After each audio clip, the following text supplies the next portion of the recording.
I have stated this before, it's important that I mention it again. I don't make many exceptions to games outside of casinos for the lack of security, safety for the players, and the list can go on. But the one game that I do make the exception for is the vault. Opening things off with a bang for sure. On the very first hand of my session, I look down at King Queen offsuit. I raise it up to $25. Position number 2 decides to go all in for 110 bucks. Action folds back to me. This is a very easy call. I go ahead and make it. We decide to run out 2 boards. The first board comes out giving me king high, and the second board I river top pair. As somehow, by a miracle, my hand is good. But don't you worry. Remember the name Pawn Shop Chris, as this adversary will be an adversary in a very important hand later on. Well, after that first all-in pot that we were able to drag in, we've got a couple more betting chips to do some bidding. And this next hand, under the gun raises to 25. He goes by the name The Recycler. I decide to make the call here with King 9 offsuit. The button calls as well. And we're going off to a flop that we end up with top pair on 9-6-3. There is 2 clubs out there. We do not have a club. And when the action checks to me, I think it's time that I make a little bit of a bet here. Also, I make it 65, a little bit on the bigger size. Both players surprisingly make the call.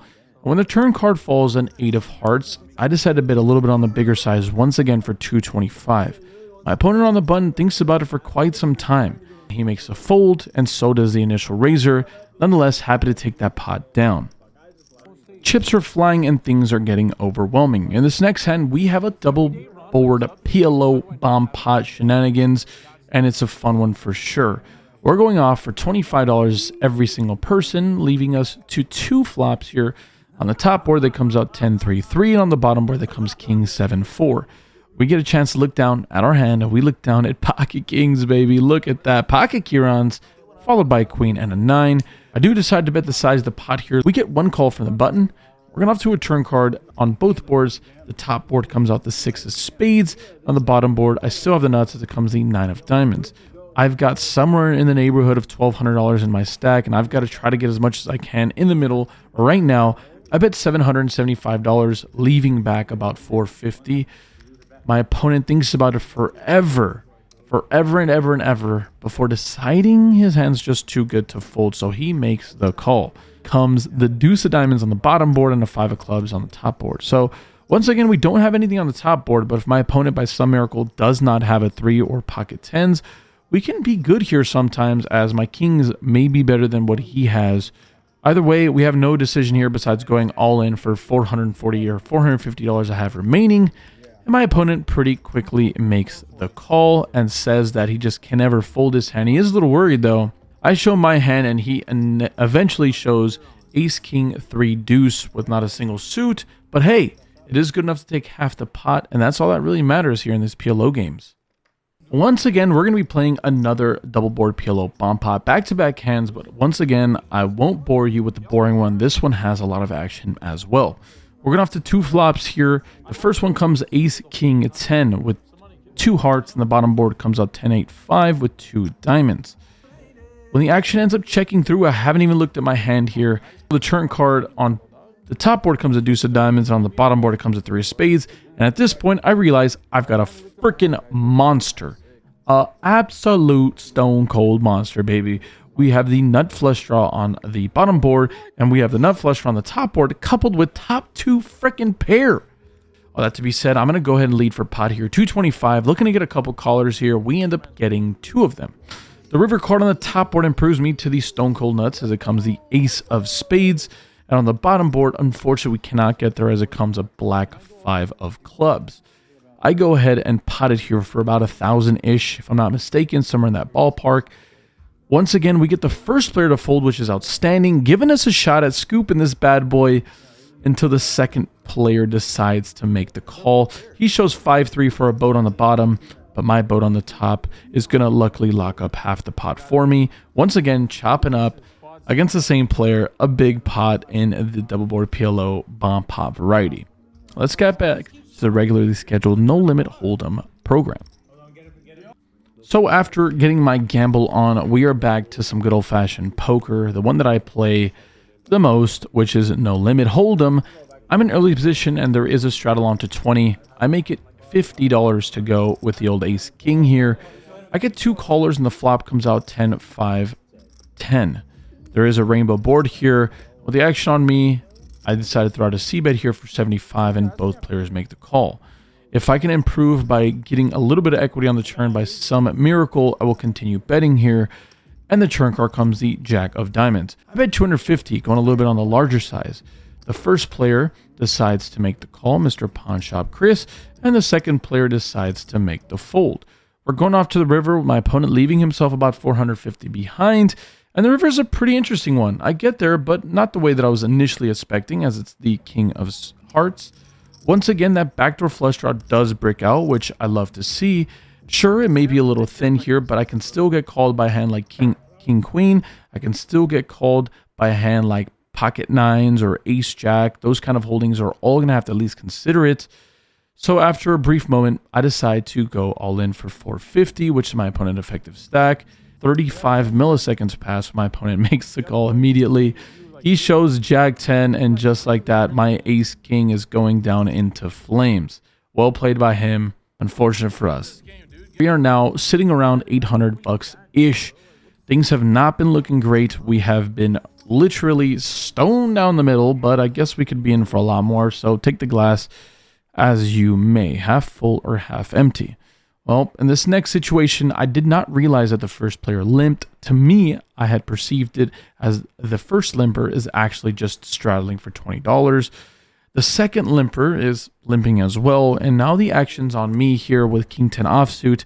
If I saw there was 2 limpers, I probably wouldn't be playing this hand, to be quite fair. But to me, in the real-time game, I see 1 limper, and I decide to isolate to $70 with king 10 off.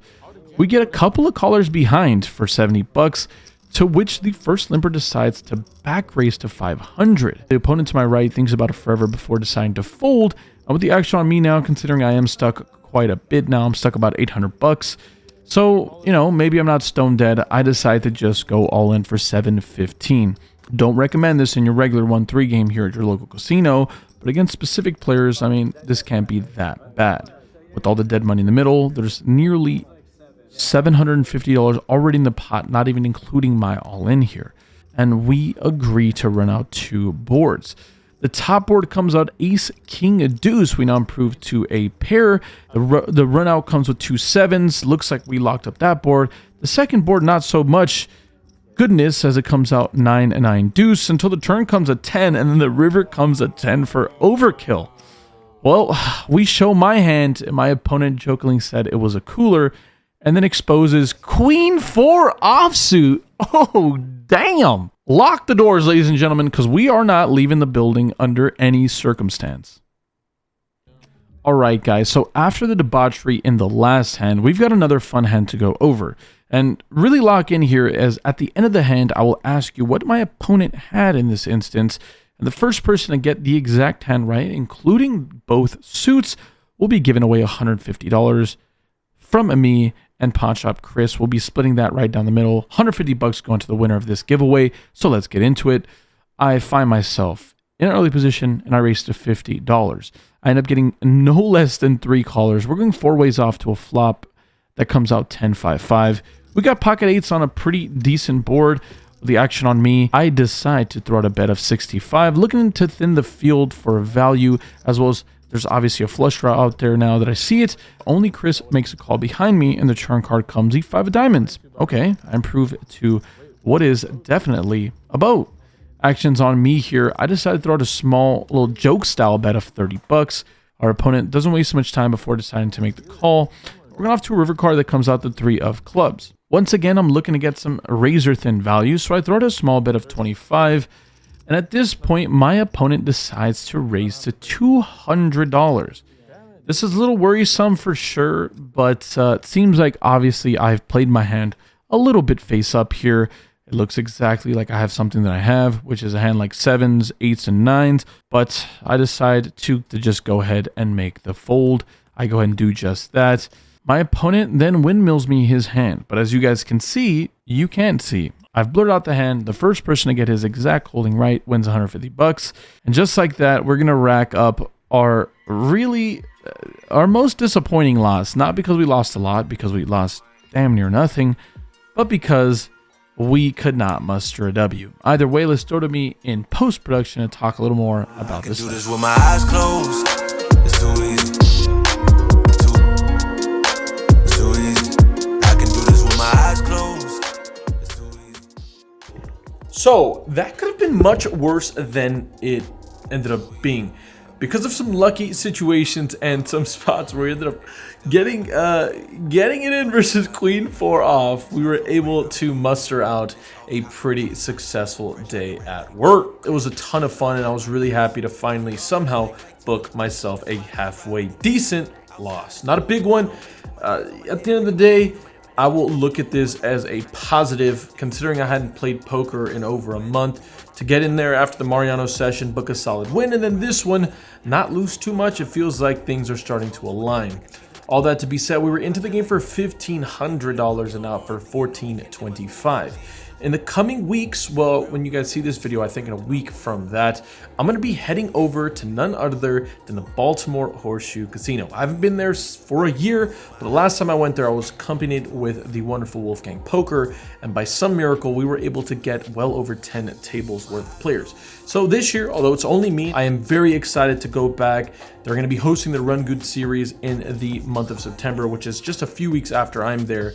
But nonetheless, we're going to be playing 1-3 Epic. It's going to be a master stack game. Make sure to sign up today. You guys can see on the flyer in front of you. Make sure to call the poker room. Make sure to stop by. I'm really excited. If you're from the Washington, the Virginia, the Baltimore area, make the trip down. It'll be well worth it. I'll be there from 12 to 5 on Saturday, August 19th. Outside of that, there's not much more I can bother you folks with. If you can't make that meetup game, you can always play with me online at the Splash Squads. Link at the top of the description. Outside of that, I hope you guys have a lovely day. Stay happy, stay healthy, and more importantly, y'all run good at the tables. Deuces.